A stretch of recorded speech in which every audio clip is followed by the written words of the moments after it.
Princess Anne reportedly told Queen Camilla to leave the room, and the reason was not a major royal decision. It was a tiny silver pin, a small piece of jewelry that, according to the story, had belonged to Princess Diana, and it was being worn by 8-year-old Prince Louis. What happened next allegedly turned that tiny pin into the center of a family argument involving Camilla, Anne, William, and even King Charles. But the real question is not why a pin caused a disagreement. The real question is this: why did one small piece of Diana's memory become so important that senior members of the royal family were reportedly forced to take sides? Because if this story is accurate, what happened that day was about much more than clothing. It was about family. It was about memory. And it was about whether royal protocol should ever come before a child's emotional connection to his grandmother. Let's go back to the beginning. Before an official royal event, members of the royal family were reportedly preparing to leave. Staff were working. Assistants were checking schedules. Everyone was getting ready for another public appearance. And among them was 8-year-old Prince Louis. According to the account, Louis was wearing a small silver pin on his blazer. It was reportedly connected to his grandmother, Princess Diana. For most people, a small pin would mean almost nothing. But for a child, an object connected to a family member can mean everything. Louis never met Diana. She died in 1997, years before he was born. He has no memories of sitting with her, no memories of talking to her, no memories of hearing her voice. But he can still know who she was. He can see her in photographs, he can hear stories about her, and he can hold the things that once belonged to her. That is why this tiny pin reportedly mattered so much. According to the story, Prince William had given it to Louis. There was no big ceremony, no public announcement. Just a father giving his young son something connected to his grandmother, and Louis reportedly wanted to keep it with him. Then Camilla noticed it, and this is where everything allegedly changed. According to the account, Camilla questioned why Louis was wearing the pin at an official event. The explanation reportedly involved royal protocol and formal dress. Louis was allegedly told that the pin was not appropriate, but there was a problem. Louis was 8 years old. He was not thinking like a palace official. He was not thinking about dress rules. He was thinking about his grandmother. According to the story, Louis explained that the pin belonged to Diana. He reportedly said that his father had given it to him. He wanted to keep it. But the situation allegedly did not end there. The story claims that Louis was still pressured to remove it, and that is when the situation became emotional. Imagine being 8 years old. You are standing in a room full of adults. Someone important tells you that the thing your father gave you cannot stay on your jacket. You try to explain why it matters.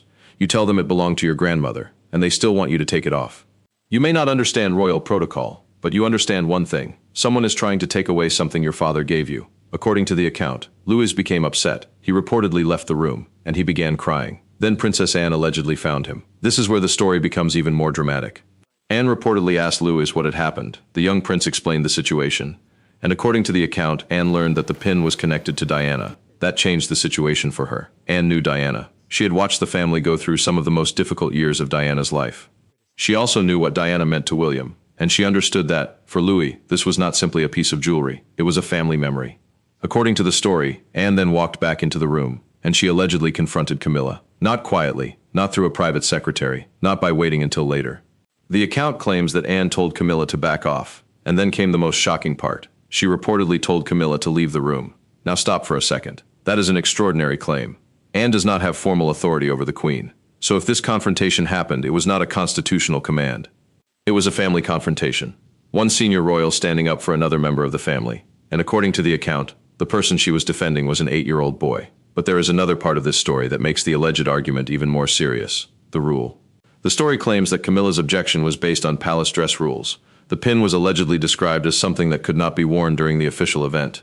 But according to the account, when the relevant instructions were checked, there was no specific written rule banning a personal family keepsake. If that is true, then the entire situation changes, because there is a huge difference between "that is not part of the dress code" and "you are breaking a royal rule." If there was no written rule, then what exactly was being enforced? That is the question. And it is also why this story needs to be treated carefully.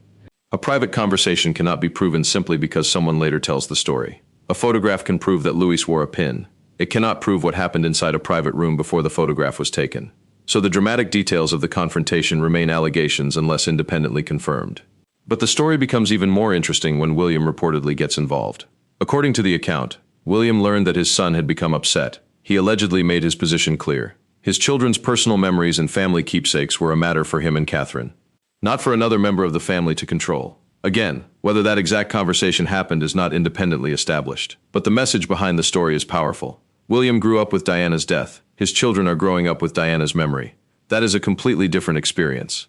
William remembers his mother, George, Charlotte, and Louis can only know her through stories, photographs, and the things she left behind.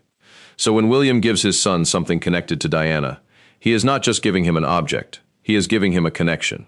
And that may be the real reason this story has attracted so much attention. Then comes King Charles. According to the account, Charles eventually learned what had happened, and instead of allowing staff to handle the situation, he reportedly went to find Louis himself. That would be a very emotional moment. Because a king has an entire system around him. Staff, assistants, private secretaries, security, schedules. People whose job is to make sure the monarch does not have to deal with every problem personally. But the story claims that Charles walked down the corridor and found his grandson. Louis was reportedly still upset, and according to the account, Charles reassured him. He allegedly told the boy that loving and remembering Diana was nothing to be ashamed of, and that he could keep the pin. If that happened as described, it would send a very clear message. Family comes first, at least in that moment, and the symbolism is powerful. Diana, William, Louis, 3 generations connected by one small object. Diana was lost by one generation, remembered by the next, and introduced to the youngest generation through family stories and memories. But there is still one major question. Did all of this really happen exactly as the story claims?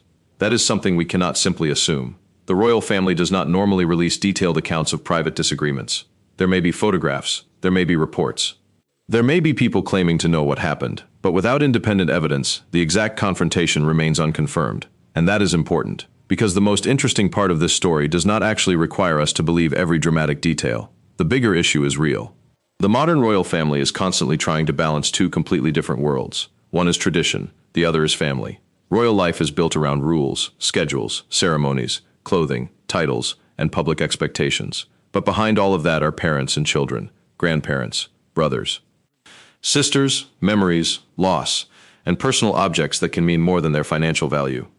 William and Catherine have spent years trying to give their children some sense of normal family life. Their children still have enormous responsibilities ahead of them. George may one day become king. Charlotte will have her own role within the monarchy, and Louis is growing up inside the same institution. But they are still children, and they are growing up in a very different royal family from the one William knew as a child. That is why the alleged pin incident is so powerful. It is not really about Camilla versus Anne. It is not really about William versus protocol, and it is not really about a piece of silver. It is about what that piece of silver represented. A grandmother, a father, a child, and a family trying to keep its history alive. Because imagine what Louis could remember years from now. Maybe he will not remember every word that was spoken. Maybe he will not remember who stood where. Maybe he will not remember the details of the official event. But he could remember one thing, that he had something that belonged to his grandmother. Someone tried to take it away, and his family stood up for him. That is the emotional heart of the story. And if the reported events are ever fully confirmed, the biggest story would not be that Princess Anne allegedly told Camilla to leave. It would be what happened before and after that moment. A child became upset. A family member stepped in, a father drew a line, and a grandfather allegedly chose to comfort the child instead of simply protecting the rules. That tells us something about how the monarchy may be changing. For generations, royal children were taught that duty came first. Personal feelings came second, the institution came first. But William's generation may be changing that balance, and his children could grow up with a different understanding of what it means to be royal. Maybe tradition will still matter. Of course it will. But tradition does not have to mean forgetting family. And a royal child should not have to choose between being part of the institution and remembering where he came from. That is why this story has such a powerful emotional hook, because in the end, it was never really about a lapel pin. It was about a little boy holding onto a piece of his grandmother.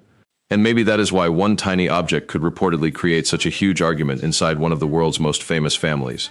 A small pin, a lost grandmother, a father passing down her memory, and a child who simply did not want to let it go. Because sometimes, the smallest object in a family can carry the biggest story.